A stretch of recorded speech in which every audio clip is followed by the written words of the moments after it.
A paz do Senhor Jesus, amém? Quero cumprimentar você nessa manhã bonita, os que nos assistem, em nome de Jesus, amém? Os que estão viajando, né? Amém, feriadão. Você não foi viajar, né? Já que você não foi viajar, vamos ler a palavra de Deus? Vamos meditar no Evangelho, aquilo que nos traz vida, aquilo que nos faz respirar, sobretudo aquilo que nos faz caminhar, amém? Vamos ler o Evangelho de Lucas, estamos no capítulo 9, hoje nós vamos ler dos versos 51 até os 62, mais um tanto dessa jornada que o Senhor tem para as nossas vidas.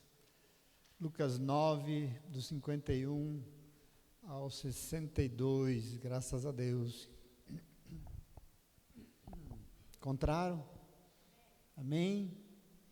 Diz assim o Evangelho: aproximando-se o tempo em que seria elevado ao céu, Jesus manifestou em seu semblante o firme propósito de pôr-se a caminho em direção a Jerusalém.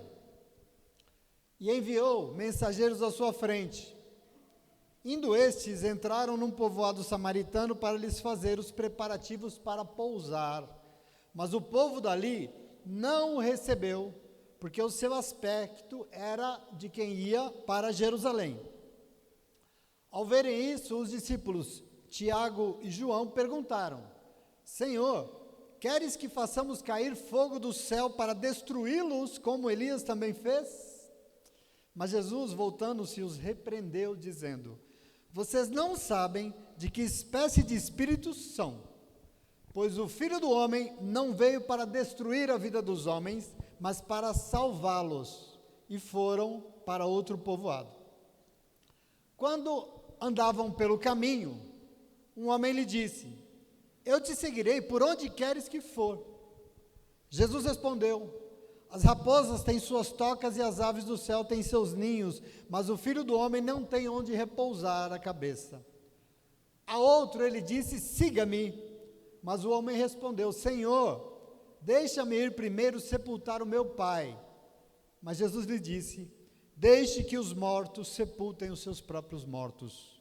Você, porém, vá e proclame o reino de Deus. Ainda outro disse: vou seguir-te, Senhor, mas deixa-me primeiro voltar e me despedir da minha família. E Jesus respondeu: ninguém que põe a mão no arado e olha para trás é apto para o reino de Deus. Amém.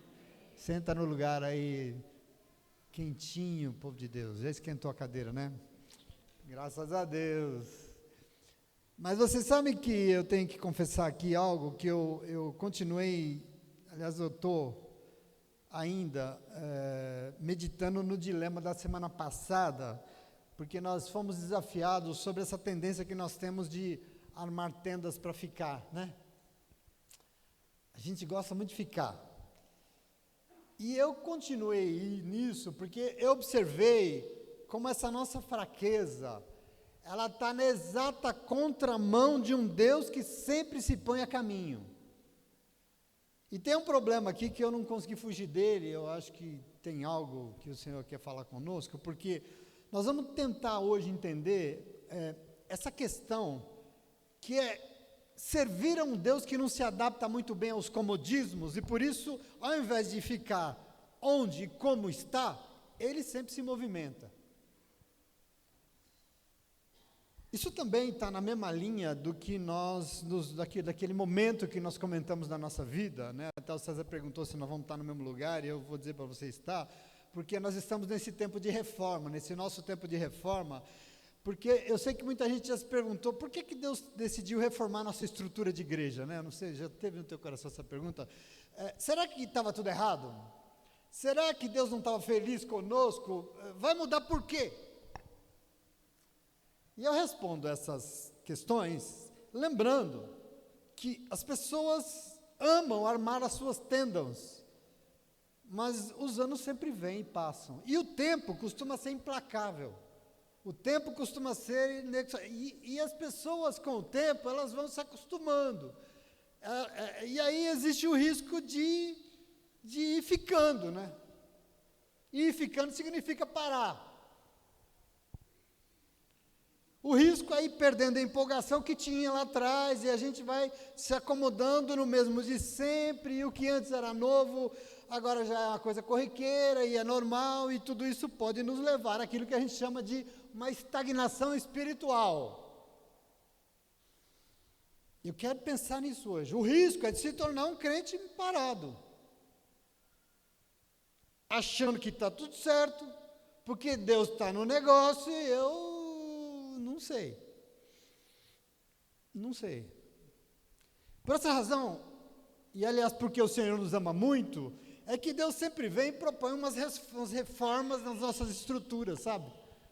Sabe quando você está lá vivendo tudo e achando que está tudo legal, e aí Deus vem e dá um chacoalhão e você fala, eita, né? Essa coisa de Deus, Deus, tem uma coisa que você precisa entender no coração do Senhor. Para Deus, nada que é estagnado é bom. Nada que não. Veja como é na nossa vida. Por exemplo, se tem uma coisa que para nós a maior fonte de vida que nós temos é a água, né? Agora observa, quando a água for parada, se a água é empoçada, se ela está no mesmo lugar, se ela não se movimenta, ela acumula micróbios, ela acumula impurezas, bactérias, e ela fica imprópria. E ao invés de saciar a sede, ela vira uma fonte de doenças e até de morte. Até a água. Água da vida é água que se movimenta. É manancial que é oxigenado e arejado pelo vento do Espírito de Deus. Tanto que a promessa de Jesus é que se a gente estivesse com Ele, em nós e dentro de nós haveria o Espírito Santo, e Ele é como uma fonte de água viva que jorra dentro de nós para a vida eterna. Não é lindo isso aqui? O que tem que ter dentro de nós é essa coisa que é fonte, jorra, porque fonte nunca é estagnada, fonte não pode ser parada, porque senão não serve para saciar a sede de ninguém. Tem que fluir. Tem uma analogia bonita que diz que a nossa vida é como um rio, e eu acho que tem que ser mesmo. Uma vida que não se põe em movimento é do mesmo jeito, porque se ela não se mexer, nada nela vai funcionar direito, e eu não sei se pode até ser chamado de vida de verdade. E eu quero que você tome posse disso. Por isso é um problema essa tendência humana ao comodismo. Por quê? Porque não mudar é sempre mais cômodo, sim ou não? Lógico. A gente tende a ocupar os lugares mais fáceis. Não mudar é mais cômodo, ficar no de sempre é muito mais fácil. Mudança dá um trabalhão danado, sim ou não? Quem já mudou aqui sabe o que eu estou falando? Mudança dá um trabalhão doido, e ficar no de sempre é bem menos trabalhoso, e por isso, se nós não tomarmos atento e ficarmos bem atentos assim, nós vamos atacar de Pedro, querendo armar as nossas tendas para acampar, achando de que Jesus vai estar acampado conosco. Portanto, a pior decisão, normalmente, na maioria das vezes, é ficar como sempre esteve, no que sempre foi, porque o de sempre a gente já conhece, sim ou não? O de sempre a gente já sabe onde vai dar, não tem novidade aqui. Dá menos trabalho? Sim, mas esse talvez seja um erro que a gente não deveria cometer. Por isso, uma atitude saudável, aliás, uma atitude muito espiritual, seria de vez em quando a gente parar, sobretudo se a gente quer viver o melhor de Deus. A gente teria que parar e se perguntar, em que áreas da minha vida as coisas estão tanto quanto paradas assim, sabe? Em que áreas da minha vida deu uma estagnada? E é muito importante pensar nisso, porque, assim, por exemplo, um relacionamento, pensa comigo, pode ser o melhor relacionamento do mundo, seja o melhor que for, mas se ele parar, se ele ficar no que sempre foi, no rotineiro, ele estagnou, e por isso mais cedo ou mais tarde é um relacionamento que vai estragar, ele vai começar a dar errado. Um casamento, por exemplo, que ficou no de sempre, que parou no tempo, perdeu o sentido do que é um casamento, porque ele vai se esfriar. Precisa de outro? Não. Precisa fazer esse relacionamento ser, esse casamento ser dinâmico, renovar. Precisa renascer todos os dias, porque o Senhor é um projeto de renascimento. Entende o risco aqui? Na natureza nada fica, ela transforma, ela muda, ela caminha. E nós temos que parar? Nós temos que estagnar? De vez em quando, por exemplo, nós precisamos dar uma reformada até na casa, né? Porque se você não reforma, vai começar a mofar, né? Nesse tempo frio embolora tudo, estraga, descasca as paredes, não é não? Então uma casa que não abre as suas janelas para arejar, que não deixa o sol entrar, se enche de mofo. E eu queria dizer para você, a nossa vida também. A nossa vida é do mesmo jeito. Sobretudo a nossa vida espiritual. Eu estou pregando para a igreja hoje, o Espírito Santo de Deus hoje está nos chamando para a atenção de algumas coisas. Por isso, se não está bom, meu irmão, se nós precisamos de ajuda, se nós precisamos de mudança, se nós precisamos melhorar, nós precisamos nos levantar, dar uma chacoalhada, dar uma sacudida e ir na busca dessa nova vida possível que Deus quer e pode nos dar, em nome de Jesus, amém? Levanta aí, sacode o mofo e vamos lá, porque Deus tem coisa para nós. Por outro lado, esse discurso e falar isso, que eu vou te provar hoje que é bíblico, também tem uma outra, porque hoje nós vivemos num mundo tão incerto, né? O mundo de hoje é um mundo em que as coisas não têm mais peso, a gente até na quarta-feira estava falando disso, nada é mais sólido, né? Não tem mais essa certeza, não tem nada que tem valor permanente, nada, né? Tudo é tão líquido, as pessoas estão perdidas em meio a essas incertezas, e por isso, tem no coração das pessoas um desespero que faz elas mudarem o tempo todo, elas não conseguem se assentar, mas não é que elas vão mudar e elas querem mudar, porque elas escolheram trilhar um caminho melhor, não, elas têm esse desejo de mudança por puro desespero, porque estão diante de uma vida vazia, e porque o caminho que elas escolheram é o seu próprio caminho. Eu quero que você entenda isso hoje, e esse caminho que é o meu mesmo, eu sei, é o de sempre. Não tem novidade aqui, a gente sabe onde vai dar. Agora, imagine uma mudança que não nos tira do lugar, é essa. Imagine uma mudança que nos faz ficar onde nós sempre estivemos, que permanece sempre no mesmo buraco. É esse caminho que as pessoas estão escolhendo hoje em dia, nesse mundo desesperado. E eu quero chamar a tua atenção, porque as pessoas pensam que elas estão mudando, porque elas pulam de galho em galho, mas na verdade elas estão pulando no mesmo lugar. Porque é sempre o mesmo caminho de si mesmos, e esse a gente sabe onde vai dar. Eu quero que você tome posse, porque esse caminho não serve para nós, esse caminho não muda, esse caminho não melhora, só aumenta o desespero daquele que insiste em não querer se render ao único caminho que pode fazer de nós, e pode nos fazer chegar em um lugar que realmente resolva as nossas questões. A gente se nega a trilhar esse caminho, a gente começa a trilhar o nosso, e aqui está uma armadilha horrorosa, querido, e o meu temor é pensar que tudo isso pode ser um plano maligno, arquitetado, querendo que a igreja fique focada em si mesma, sabe por quê? Porque daí ela vai estar sozinha, estagnada, desprotegida, afinal, o Senhor da igreja nunca para, Ele sempre caminha. Você entende isso aqui ou não? Você está recebendo isso comigo? Está claro o que eu estou falando? Está complicado? Não, está claro? A palavra de Deus é cuidadosíssima em dizer que eu e você servimos a um Deus que sempre se põe a caminho. É uma característica do Senhor. Por isso, para Deus, eu e você não somos aqueles que param, não somos aqueles que estacionam, aqueles que estagnam, muito menos os que olham para trás e que voltam, mas são aqueles que caminham. Quer ver? Qual foi a primeira definição que Jesus deu a respeito de si mesmo? Por exemplo, o que Jesus disse sobre ele? João 14,6, eu sou, ele falou, eu sou o quê? Eu sou o quê? Diga isso. Eu sou o caminho, a verdade e a vida. E hoje nós já louvamos aqui, como é que é? Por ti vou o quê, Gu? Por ti vou caminhar. Tu és a direção, o sol a me guiar. Você entende o que você cantou aqui hoje? Observa isso, que maravilhoso.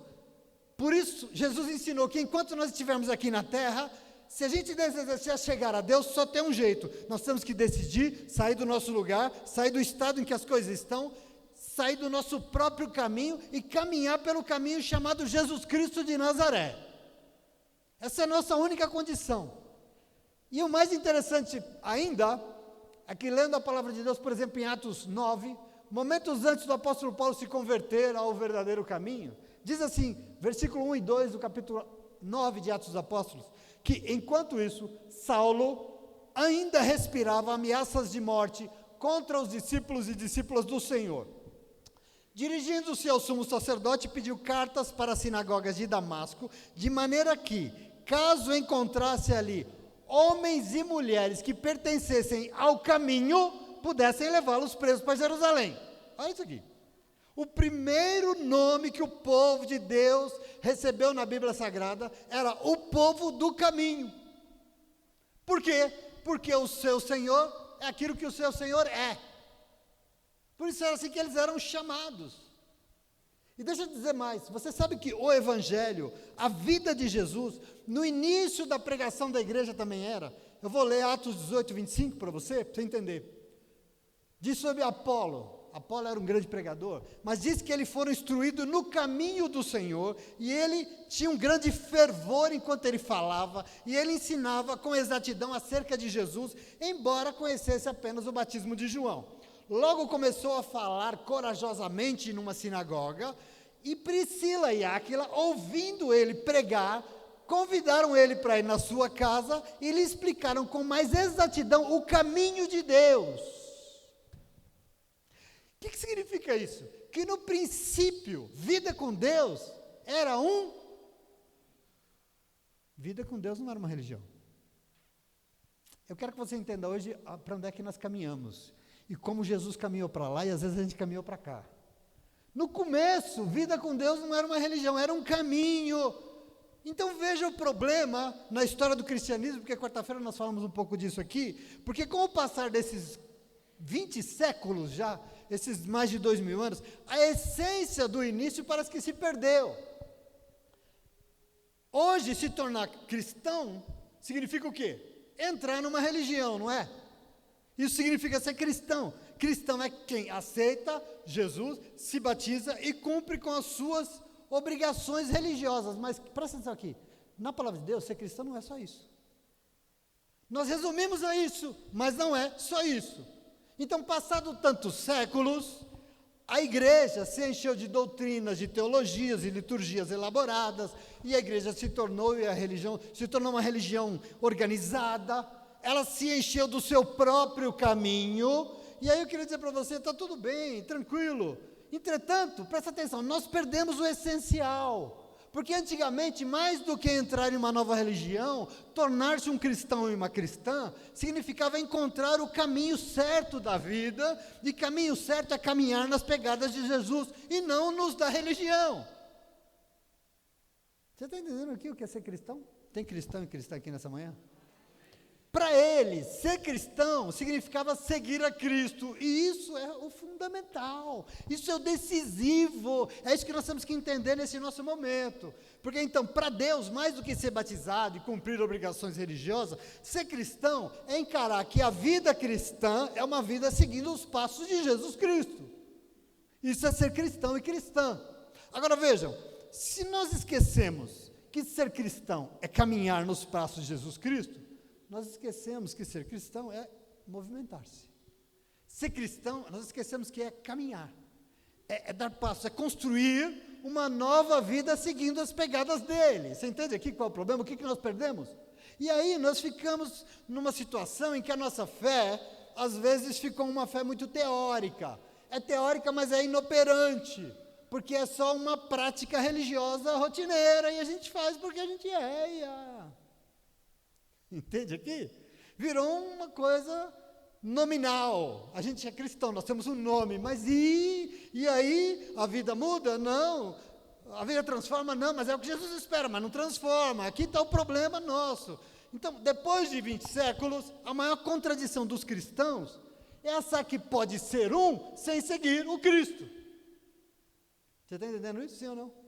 Ser cristão, mas seguir os seus próprios passos, os seus próprios caminhos. Olha o dilema que nós estamos vivendo hoje. Olha a questão importante. É muito importante a gente constatar que em toda a história de Jesus, ele nunca parou, ele sempre esteve a caminho. Jesus, presta atenção, ele caminhava para implantar o reino de Deus, e ele sempre esteve a caminho, e nesse caminhar, ele chamou pessoas para serem os seus discípulos, ou seja, para caminhar com ele, porque o convite de Jesus qual que é? É muito interessante, o mais comum ele encontrava as pessoas e falava, siga-me. Jesus nunca falou, encontrou, vamos ficar aí, está tudo bem. Não precisa mudar não. acampe aí comigo, é isso que Jesus chamou? Não, qual que é o convite? Siga-me, por quê? Ora, porque o Senhor sempre se colocava a caminho, indo onde existia uma necessidade. O que movia os passos do Senhor eram as pessoas que estavam necessitadas, era em direção à necessidade dos outros. Esse é o caminhar de Jesus. E nesse ir, ele encontrou pessoas caídas à beira do caminho, ele encontrou espíritos malignos que precisavam bater em retirada. São raríssimas as histórias de Jesus em que ele não estava a caminho de algum lugar para alcançar alguém. Esse é o Evangelho, essa é a vida dele. Em dado momento ele falou, eu trabalho até hoje, eu não parei, e o meu pai também continua caminhando comigo, porque nós temos que trabalhar. Então, por isso, meu irmão e minha irmã, eu e você, sabe quem nós somos? Nós somos o povo do caminho. E dizer isso é dizer que nós não somos o povo estagnado, nós não somos o povo parado, nós não somos o povo imobilizado, mas nós sempre seguimos em frente, nós nos colocamos sempre a caminho, e um povo a caminho é um povo que muda, é um povo que melhora, é um povo que transforma, que ajuda os outros, que melhora, que chama os outros a caminhar consigo, uma salvação que o Senhor quer dar para todo mundo, e somos nós, entende isso?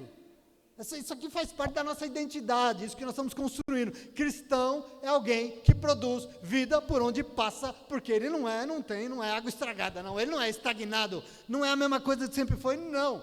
A nossa vida caminha por outros desafios, conhecendo novas possibilidades, novas formas de viver, e por isso vem o Senhor, mexer no que está quietinho, e vem propor reformas. Você entende o que nós estamos vivendo aqui? Eu acho isso de um amor sem medida. Não sei se você também se sente amado. Eu gosto muito disso. Portanto, o meu desejo hoje é alinhar a nossa vida na contramão de um Pedro querendo armar tendas para acampar, mas colocar a vida em movimento, prosseguindo para o alvo que se chama Jesus, caminhando nos mesmos passos daquele que é o caminho. E isso, meu irmão, não pode, e não é porque eu acho que tem que ser, ou porque não, mas é porque a palavra, o Evangelho diz que é assim que tem que ser. Você quer ver porque eu estou dizendo tudo isso? Veja como inicia a nossa leitura de hoje, veja o momento que nós lemos aqui do Evangelho, porque diz que depois que Jesus não quis acampar, como Pedro propôs, ele desceu do monte, e ele foi enfrentar a vida como ela é, a vida de verdade, ele foi enfrentar a vida com os seus demônios, e a primeira coisa que ele se depara é isso, um pai desesperado, porque tem um filho endemoniado, ele foi lá repreender, ele se depara com a incompreensão das pessoas, ele se irrita com os discípulos que não entendem o que ele fala. Jesus foi continuar, ele não acampou, mas em dado momento diz que Jesus mudou o seu semblante, mudou o rosto dele, a expressão dele mudou. Por quê? Porque ele estava decidido a não ficar. Ele estava decidido a prosseguir em frente, ele precisava sair do lugar. E aqui presta atenção, ele precisava caminhar para a cruz, mas não para ficar nela, mas para a partir dela caminhar para a sua glória. Então, ele caminhava com os seus seguidores, e o texto diz que ele chegando em Samaria, você sabe que você sai da Galileia, passa pela Samaria, pelo centro, para ir para Jerusalém. Quando ele chega na Samaria, ele mandou alguns na frente, para preparar uma pousada para eles, porque anoiteceu, então vai achar um lugar para a gente dar uma dormida. Acontece que os samaritanos pararam no tempo também. Os samaritanos estagnaram, porque há séculos eles armaram uma tenda religiosa e uma antiga intriga que eles tinham com os judeus e vice-versa. Era uma coisa que tinha sido construída há mais de 200 anos, há quase 300 anos, e por isso os samaritanos não aceitaram receber Jesus que caminhava para implantar algo novo, não uma nova religião, mas era um novo mundo possível de Deus baseado no perdão. A caminhada para o novo mundo de Deus possível esbarra na rivalidade entre judeus e samaritanos. Observa aqui, eu vou te explicar o que acontece. Os judeus não aceitavam a mistura de raças e costumes dos samaritanos. E também, por uma razão muito simples, os samaritanos fizeram uma blasfêmia, uma coisa horrível para um judeu. Eles construíram, no monte que tinha lá na Samaria, que chamava Monte Gerizim, eles construíram um templo ali para eles adorarem o Senhor naquele templo. Isso é um absurdo para o judeu.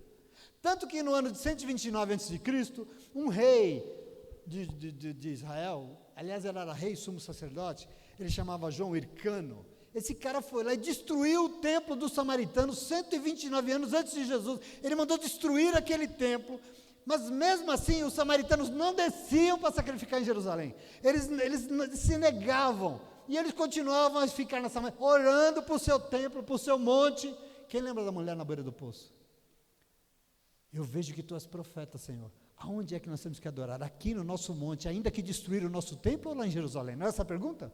Essa é a situação. Então era um ódio recíproco. Peregrinos judeus não eram bem vistos pelos samaritanos e por isso eles não recebiam eles com boa hospitalidade. Jesus é confundido com um peregrino judeu, apesar de que no Evangelho Jesus sempre valorizava muito os samaritanos. Por exemplo, ele fez questão de passar pela Samaria, só para ter um encontro com uma mulher samaritana junto a um poço, porque através dela ele alcançaria as pessoas daquele lugar. Quem conhece aqui a parábola do bom samaritano, que Jesus contou?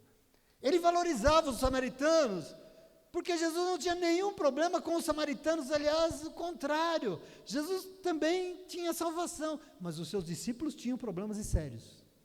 Por isso, mediante a recusa dos samaritanos em dar pouso para Jesus e os seus caminhantes, os dois discípulos, Tiago e João, dois irmãos, Tiago e João, dois que estavam no monte da transformação, que nós vimos semana passada, dizem para Jesus: Senhor, o Senhor quer que a gente ore e faça cair fogo do céu para matar essa cambada, como Elias fez lá no passado? Veja isso aqui, não foi só os samaritanos que armaram as suas tendas da intolerância. Não, os discípulos de Jesus também armaram as suas e pararam lá no livro de 1 Reis, no momento em que Elias orou e desceu fogo do céu. Eles estão estacionados numa religião estranha, querido, porque os discípulos estacionaram numa visão de Deus que castiga, uma visão de Deus que mata, que quer trazer julgamento e juízo sobre a ignorância alheia. É esse Deus que eles serviam, mas veja, eles não estavam entendendo que depois de tudo, o próprio Deus estava na terra, porque Ele não ficou parado no céu não, Ele veio, mas Ele veio não para ser o que todo mundo dizia dele, Ele não veio para ser um fogo consumidor, que julga e castiga, mas Ele veio para mostrar que Ele é um Deus que é amor, e veio porque Ele quer salvar, e quer salvar todo mundo, inclusive os samaritanos. Por isso, qual foi a resposta de Jesus? Qual foi? Vocês... Presta atenção, ele não repreendeu os samaritanos por não ter dado pouso, repreendeu os discípulos e diz: vocês não sabem de que espécie de espírito vocês são, porque o Filho do Homem não veio para destruir, julgar nada, o Filho do Homem veio para salvar, em nome de Jesus. E o texto diz, e eles foram caminhando para outro povoado. E aí a palavra diz que enquanto eles estavam a caminho, enquanto eles continuavam caminhando, uma pessoa, que a gente não sabe quem é, desconhecida, se dispõe a seguir Jesus, e parece aqui que eu estou falando de um novo convertido. Lembra como você era lá atrás? Quem lembra? Levanta a mão quem lembra como era lá atrás. Oh, glória a Deus. Parece que aqui é um novo convertido, porque ele se dispõe a seguir Jesus, e está disposto a qualquer coisa. Olha que absurdo. Ele está disposto a tudo. Ele diz: eu estou disposto a te seguir, não importa por onde. Eu quero te seguir, independente de onde eu for. Absurdo isso, como assim? Parece que ele sabe que ele precisa seguir Jesus, tem que estar a caminho mesmo. Mas ele está disposto a ir, não importam os caminhos, e essa atitude aqui é muito importante, sabe por quê? Porque isso aqui demonstra que seguir Jesus precisa ter um certo desprendimento, um grande desprendimento, senão não segue. Quem não tem um grande desprendimento vai ficar pelo caminho, e Jesus vai acabar parando em nome de Jesus. Tanto que Jesus aprofunda aqui a caminhada, porque ele diz: as raposas e as aves do céu têm aonde recostar as suas cabeças, têm aonde pousar, mas ele, o Filho do Homem, Jesus, não, inclusive acabaram de me negar pousada, eu não tive nem onde recostar minha cabeça. Você entende o contexto aqui que ele está falando isso? É maravilhoso. Agora isso confirma que para ser um seguidor de Jesus, precisa de um desprendimento, de um desapego das coisas, porque senão, não vai seguir, o que te apega te prende, a caminhada vai ficando pesada e você não segue. E precisa pensar bem isso, porque se a ideia é seguir Jesus para ter comodidade, se a ideia é seguir Jesus para ter facilidades, eu não sei se esse é exatamente o caminho. Ser cristão e ser cristã, não sei se é uma boa escolha. Sim ou não? Se nós não estamos dispostos a desapegar até com o que podemos colocar à mesa, eu não sei se tem como a gente ser abençoado pelo Senhor. Então, presta atenção, na sequência, é Jesus quem chama outro, e ele chama outro e fala assim, ei, vamos, segue-me. É Jesus quem convida, e aí o convite é aceito, mas o desconhecido fala, será que eu posso primeiro sepultar o meu pai? O pai dele morreu. Posso sepultar o meu pai? Jesus disse, querido, deixa que os mortos sepultem os seus próprios mortos. Aí você fala, eita Jesus, né? Que dureza. Eita Jesus, como assim? O pai dele morreu, o senhor não tem misericórdia da vida dele? Coitadinho, né? O senhor não se compadece? Mas qual que é a questão aqui, só para você entender? A questão aqui, Jesus é contra velórios? Não, não é. A questão é que por trás dessa fala desse homem, é que o sepultamento era uma obrigação exigida pela religião. Era obrigatório.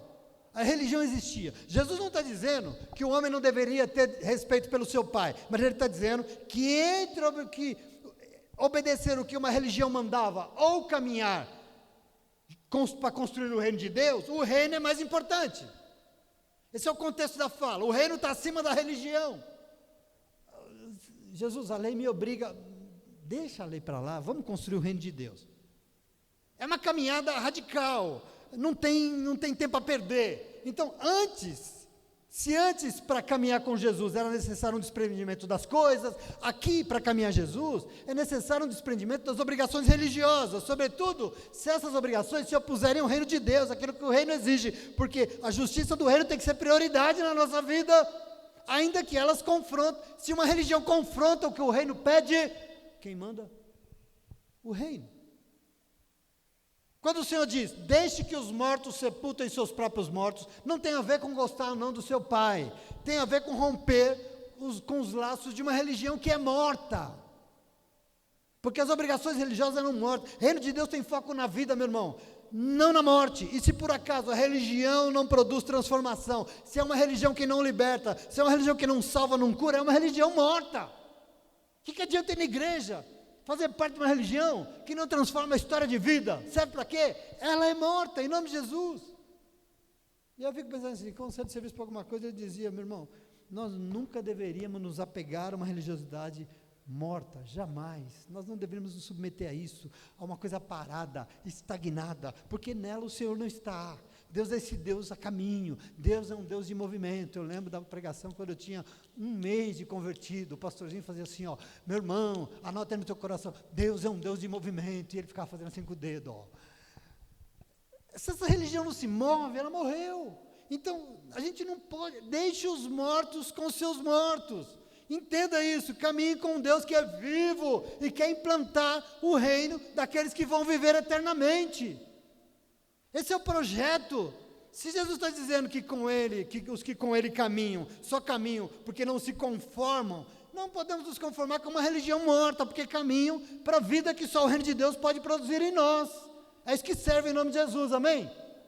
Está 100 mil anos na igreja, mas aconteceu o quê? Nada. O casamento mudou? Não. Vida financeira mudou? Não. Não. Então tem uma coisa errada aí, porque Deus está morto?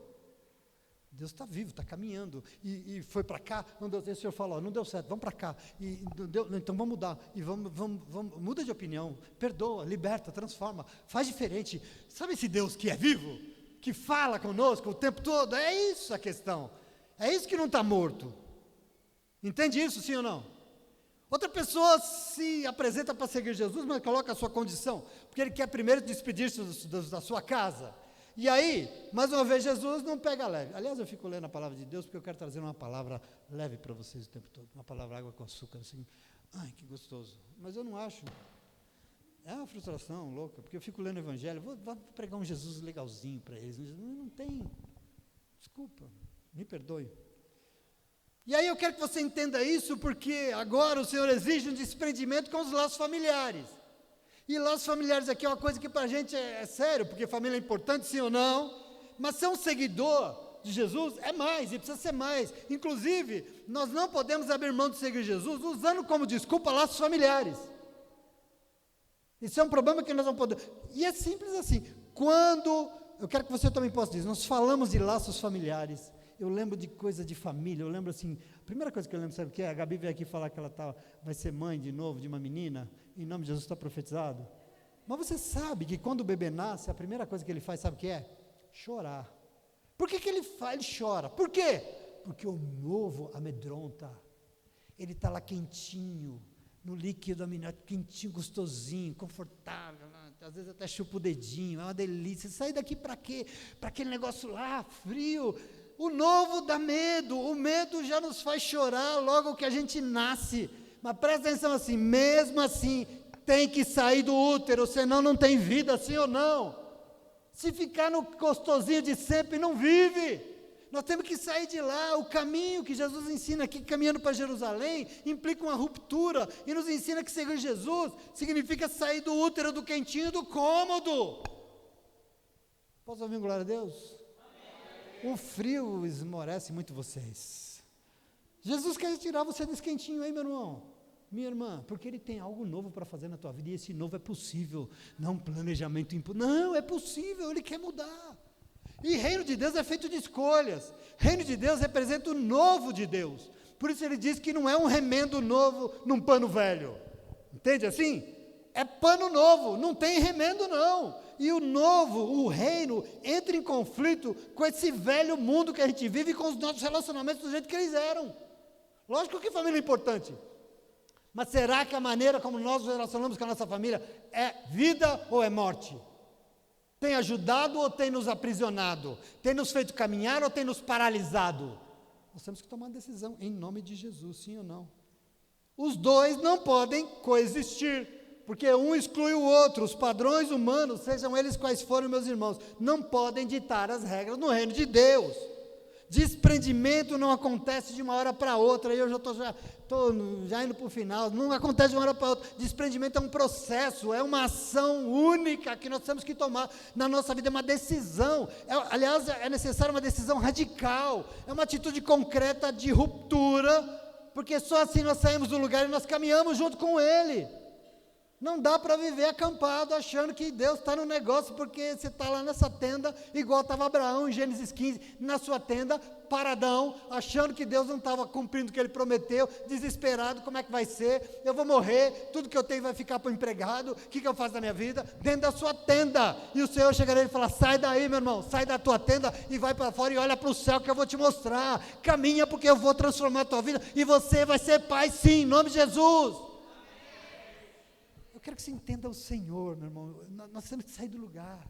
Isso só vai acontecer com uma ruptura. Portanto, já que o ser humano tem essa tendência de armar suas tendas para ficar, veio o Espírito Santo de Deus aqui hoje dizer que isso nos coloca na exata direção contrária dos caminhos, desse caminho chamado Jesus.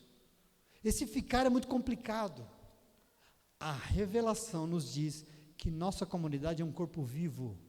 É um corpo vivo porque é corpo de Cristo. E Cristo está morto?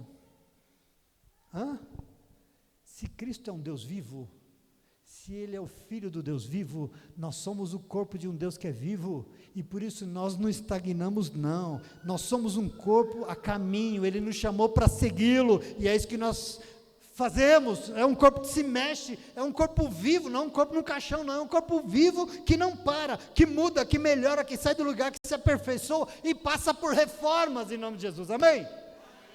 Às vezes você para, olha para o espelho e está falando: estou precisando da recalchutagem aqui, né? Porque o negócio não está bom, e a gente muda em nome de Jesus, sim ou não? O embate então é, ou nós armamos as nossas tendas e ficamos no que sempre foi, e ficamos lá, ou nós nos levantamos e seguimos os passos do nosso Salvador em direção a Jerusalém. Esse é o momento do Evangelho. Essa é uma decisão importante demais, porque como com os discípulos, nós corremos o risco de nos enchermos das nossas religiosidades e dos nossos julgamentos, e a gente acha que a gente vai orar, e Deus vai castigar, e quando alguma coisa não se encaixa no nosso padrão, a gente despreza, porque não serve, porque não é crente. Às vezes não se enquadra na nossa liturgia, não cabe no nosso louvor, na estrutura do nosso culto, porque nós inventamos padrões religiosos, nós inventamos uma religião, nós dizemos que nós vamos para o Senhor porque nós queremos salvar almas. Deixa esse negócio de alma para lá, meu irmão. A alma cuida do Senhor, Ele quer curar a tua alma, Ele quer transformar essa história que foi construída dentro de você. Mas isso é o Senhor que vai fazer, em nome de Jesus. Nós não estamos aqui para salvar almas, não. Nós estamos aqui para fazer uma comunidade que caminha com Jesus e transforma esse mundo aqui, porque esse mundo aqui, se for melhor, vai todo mundo para o céu junto conosco, em nome de Jesus. Eu quero que você entenda, isso é muito importante. E às vezes não se encaixa naquilo que a gente quer, e a gente rejeita. A gente arma as nossas tendas cheias das nossas teologias, nas nossas religiosidades, a gente fica focado só no que nos interessa, e assim coisas que são tão relevantes para Jesus, não recebem a nossa atenção devida. Sabe quando você vê aquele momento, a igreja está tão focada nela, lá, e tem aquela pessoa ali passando aquela necessidade, a gente não consegue nem enxergar, sabe? Aquela situação que carece tanto, porque Jesus está falando, olha lá para ela, e a gente não enxerga, porque nós estamos tão focados em nós mesmos. Nós estamos o quê? Parados, estagnados, achando que Jesus está olhando para o mesmo lugar que a gente, mas não está. O Senhor está construindo um novo mundo, uma nova história, uma nova possibilidade, e nós estamos lá estacionadinhos no que sempre foi, eu já joguei fora, não serve mais para mim. Deixa eu te falar uma coisa aqui, essa igreja aqui já não serve mais para mim, eu quero outra. Este lugar aqui, quando nós mudamos para cá, encheu os nossos olhos, sim ou não? Mas passados os anos, ele já não serve mais para nós queremos outro muito melhor e possível, porque Deus vai nos dar, em nome de Jesus. Você recebe? Você recebe sim ou não? Quando o assunto é Jesus e o Espírito Santo, tudo que não serve, são os mesmos padrões fechados, as mesmas coisas paradas, estagnadas, porque tanto Jesus, quanto o Espírito Santo de Deus vem até nós, e nos questiona, arejam a nossa mente, muda a nossa forma de pensar, deseja produzir renovação em nome de Jesus. O de sempre é o de sempre. Muitas religiões quer enquadrar as pessoas, a fé delas, em umas caixinhas, assim, sabe? É uma caixinha, né? A religião parece uma caixa fechada, e só o pastor tem a chave, né? Você sabe, né? Só a liderança tem a chave da caixinha. Se ele não deixa entrar, a igreja não pode entrar aqui porque é LGBT, porque é pecador, porque não pode. Quem te deu a chave da caixinha, meu irmão? Religião vira essa caixinha, e por isso despreza quem não cabe na sua caixinha. Essa se transforma em uns grupinhos fechados, que a gente tem falado aqui, um grupinho fechado, caminhando atrás dos seus próprios interesses, e tudo isso caminhando distante do caminho chamado Jesus. Isso não serve para nós, em nome de Jesus, amém? As caixinhas que nos interessam, aliás, são obstáculos, sabe para quê? Para esse desprendimento que Jesus nos chama hoje, se enquadrar demais. O que Jesus propõe é uma novidade de vida, meu irmão, é pano novo, meu irmão, em nome de Jesus, é uma nova relação, não é uma relação de apego, de ganância, de acúmulo, não, mas é uma relação de partilha do que é e do que tem com a vida, para produzir vida onde estiver. Palavra do nosso irmão César aqui hoje, qual é o convite do Senhor? Vamos usar o que nós somos para produzir vida na vida dos outros. Você já não está vivendo? Você está vivendo? Levanta a mão aqui quem está vivendo. Quem tem um lar abençoado, levanta aqui. Querido, Ele tem nos dado vida. Para quê? Para que a gente possa fazer viver. Viva e faça viver. Essa é a relação que o Senhor tem com a nossa vida. É uma nova família, não fundamentada no sangue, mas na solidariedade do reino de Deus. Essa nova família que importa. É mais importante o reino do que a família? Porque para a nossa família estar de pé, nós precisamos que o reino de Deus seja implantado na terra, senão eles vão afundar.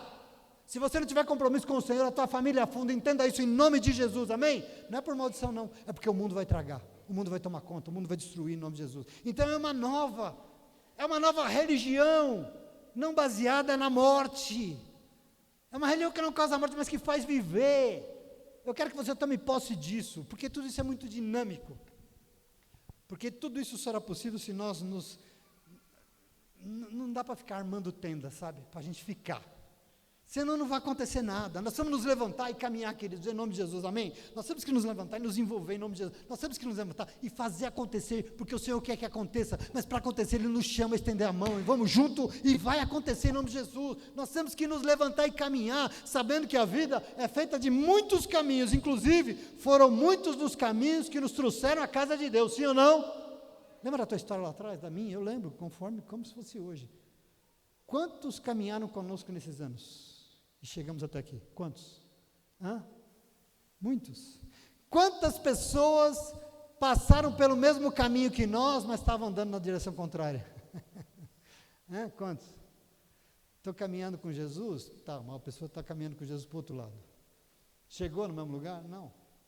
Quantas pessoas, e aí eu fico pensando, quantas pessoas vieram para o caminho, mas desperdiçaram passos porque não usaram o caminho para conversar, para ter comunhão, para se sentir útil, para...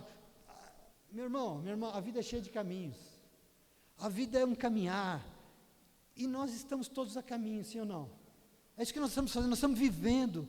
Que bom que hoje todos nós saímos a caminho da casa de Deus. Estou tão feliz, porque nós viemos até aqui. Nossa caminhada é formada por muitas histórias, inclusive muita gente que parou, muita gente que desistiu, outros que ainda não entenderam que estão parados, mesmo dentro da igreja, porque estar parado não significa, sei lá, ter parado é uma força contrária à salvação dos outros.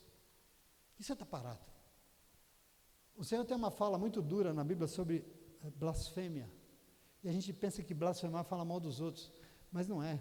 Blasfemar é falar contra o caminho do Espírito Santo de Deus que quer alcançar e salvar todo mundo. Isso é blasfêmia. Então, estar parado às vezes significa tentar impedir Deus de alcançar a vida dos outros. Isso nós não podemos fazer. Você está entendendo, sim ou não? Nós somos essa ferramenta de Deus que caminha para que outras pessoas sejam salvas. Nós abrimos a nossa boca e falamos que o Senhor é salvação e só Ele é. E nós somos ferramentas para isso.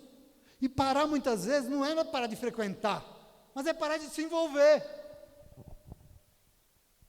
É não ter compromisso com a caminhada. Isso às vezes é parar com o próximo, com o reino. E por isso, o convite do Espírito Santo que foi feito hoje aqui para você é: não pare. Você já ouviu isso aqui hoje?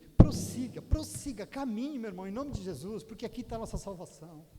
Não adianta estar na igreja, eu faço parte da religião, porque eu sou evangélico, eu deixei de ser macumbeiro, agora eu estou salvo. Não é isso, é caminhar nos passos do Senhor.